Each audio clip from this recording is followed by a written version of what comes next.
Hello students, it's time for moral values. So take your moral values book and open chapter number 3.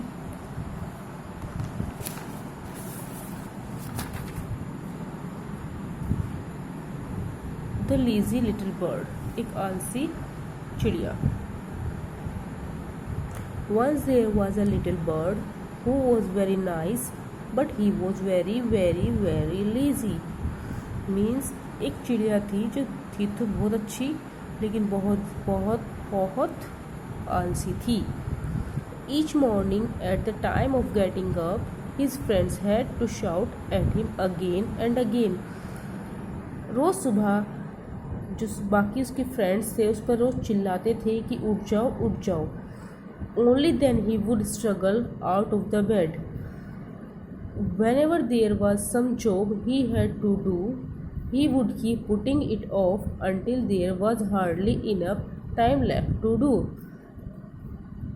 जब सब उसे काम करने के लिए जगाते थे कि कुछ काम है कर लो, तो वो क्या करती थी, वो उस काम को छोड़कर कि ये कठिन काम है, इसमें बहुत समय लगेगा, ये सोचकर फिर से सो जाती थी. His friends kept telling him, उसके दोस्त उसे बता रहे हैं कि what a lazy bird you are, कि तुम कितनी आलसी चिड़िया हो. वाह, there's really no problem, answer the little bird. Little bird कहती है no problem. I just take a bit longer to get around to doing things, that's all. Okay, all the other birds spent all summer flying and playing, but now they prepared for the long journey to a warmer land because autumn would come and they would start feeling their cold. बाकी सारे पक्षी जो दूसरे पक्षी थे अपने summer weather काफ़ी अच्छे से बिता रहे थे, लेकिन फिर वो आगे के लिए तैयार हो रहे थे क्योंकि उन्हें एक बहुत लंबी यात्रा करनी है जहाँ पे गर्मी हो, क्योंकि कुछ समय बाद बरसात आने वाली है और बरसात के समय में वे अपनी आने वाली तैयारियों के बारे में सोच रहे हैं. बट द लिटिल बर्ड, लेकिन वो आलसी चिड़िया, लेजी एवर, हमेशा की तरह आलसी, kept putting it off because he was quite sure that there would be plenty of time to prepare for the journey. हमेशा की तरह उस चिड़िया ने कहा कि सब कुछ भी नहीं है, क्योंकि ये बहुत अच्छा मौसम और बहुत अच्छा होने वाला है और बहुत समय मिलेगा मुझे इस आगे की यात्रा को पूरा करने के लिए. आलसी थी तो उसने ये सोच लिया. One day when he woke up, एक दिन जब वो उठी, he saw that all his friends were gone, उसने देखा कि उसके सारे दोस्त जा चुके थे. Just like every other day, बाकी दूसरे दिनों की तरह. Several of his friends had tried to wake up him, बाकी दिनों की तरह हर एक दोस्त ने उसे रोज़ की तरह जगाने की कोशिश की थी. बट हाफ स्लीप, लेकिन आधी नींद में, ही टोल्ड देम, उसने बताया that he would get up later, कि वो बाद में उठेगी. He had gone back to sleep and woke up after much time, वो फिर वापस जाके सो गई और बहुत दिनों बाद जाके उठी. That day was the day of a great journey. वो डे काफ़ी ग्रेट जर्नी का था. Everyone knew the rules that they should be ready to leave.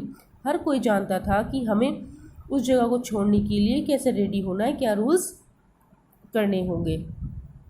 There were thousands of birds and they were not going to wait for anyone. वहाँ पर जो थे बहुत सारे हज़ारों पक्षी थे और वो किसी के लिए इंतज़ार नहीं कर रहे थे. So the little bird was very upset because he did not know how to make a long journey. तो वो जो लिटिल बर्ड था वो बहुत ही अपसेट था क्योंकि उसे नहीं पता था कि इतनी लंबी यात्रा को वो कैसे करेगा. He realized that because of his laziness he would have to spend the long cold winter on his own. जबकि उस चिड़िया को पता चल चुका था, महसूस कर रहा था कि जो कुछ भी हो रहा है उसके आलस की वजह से हो रहा है और अब उसे ये कोल्ड विंटर की जो जर्नी है उसकी उसे अकेले खुद ही तैयार करनी होगी. At the beginning he spent a lot of time crying, but he had to admit it was his own fault. शुरुआत में तो वह बहुत रोई चिल्लाई, लेकिन बाद में उसे महसूस हुआ कि उसकी गलती से ही सब हुआ है। He knew that he could do things well when he put his mind to it and by putting his laziness aside। फिर उसे पता है कि कुछ भी चीज़ करने से पहले कुछ नहीं होगा।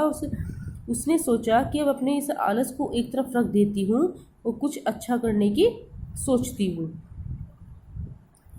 He began to prepare for the winter। वह उसने विंटर के लिए तैयारियां शुरू कर दी।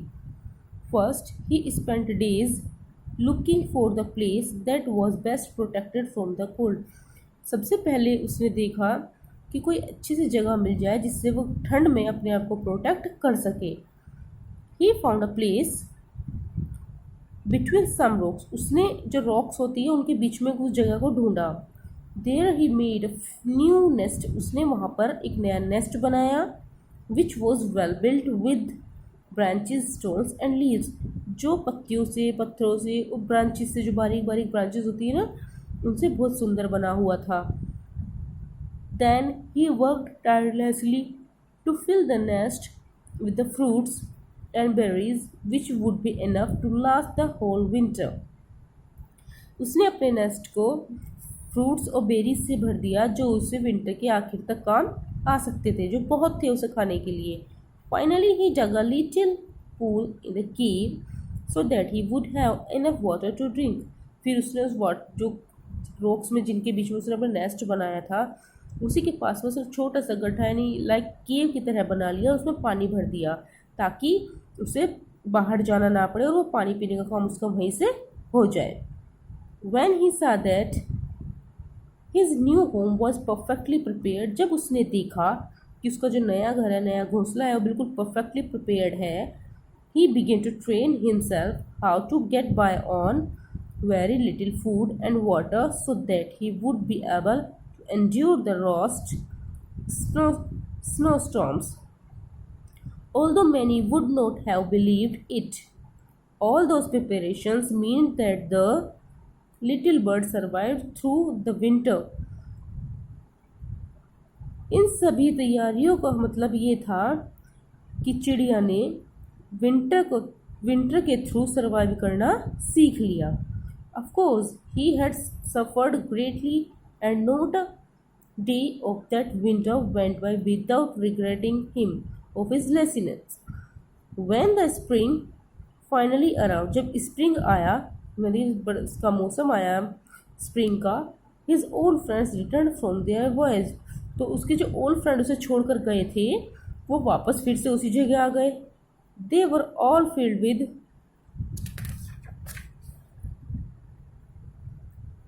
joy and surprise after seeing that the little lazy bird was alive। तो वे अपने उस लेजी बर्ड को जिंदा देखकर बहुत खुश हुए। They could hardly believe that such a lazy bird had managed to build such a wonderful nest। तो वो उन्हें विश्वास नहीं हुआ कि इतना सुंदर घोंसला जो उसने घर बनाया था, इतने प्यार से सजाया था, वो उस लेजी बर्ड ने मैनेज किया है। They realized that not even a bit of laziness was left in his little body and that he had turned into the most hard-working bird of the flock। Everyone agreed that he should be put in charge of organizing the best journey next year। When that time came, everything was so well done and so well prepared that they even had time to invent an early morning wake-up song, so that from that day onwards no little bird। so उस दिन से कोई भी छोटे पक्षी however lazy, चाहे वो कोई लेजी हो, would have to spend their winter alone again। उसे अपनी जो विंटर है वो दोबारा से अकेले स्पेंड करनी होगी। Okay students, now clear everything? Okay.